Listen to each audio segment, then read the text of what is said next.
Hello guys, welcome back to my channel মেঘনা লাইফস্টাইলে। চলে এসেছি একটা নতুন ব্লগ নিয়ে। তো তোমরা সবাই জানো, তোমাদেরকে বলেছিলাম যে অঙ্কিতার বার্থডে আসছে নেক্সট টাইমে। তো এখন অঙ্কিতার বার্থডেতে যাওয়ার জন্য এখন রেডি হয়ে নিয়েছি। তো এবার আমরা লোকেশানে এখন যাচ্ছি। তো চলে এসেছি আমরা এখানে এখন আরেকটা ফ্রেন্ডের বাড়িতে। এখন এখানে সাজানো চলছে। এই যে সাজানো আমাদের কমপ্লিট হয়েছে। কেমন হয়েছে তোমরা জানিও সাজানোটা।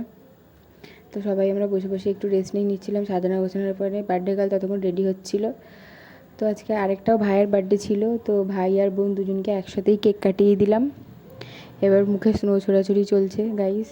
দেখো, স্নো দিয়ে ভূত বানানো হচ্ছে। ওদের কেক কাটার আগেই স্নো দিয়ে ভূত বানিয়ে দিয়েছে ওদেরকে। কেক কাটবে পরে, আগে স্নো ছোড়াছুড়ি হোক।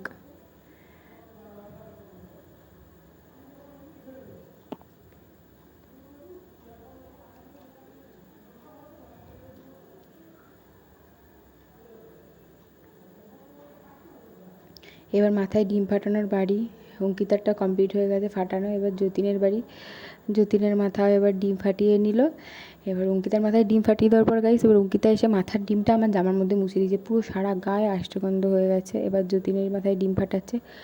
তো গাইস চলো, আজকের ব্লগটা কেমন লাগলো, ভালো লাগলে লাইক কমেন্ট করবে। আর এখানেই শেষ করছি। Tata, bye bye.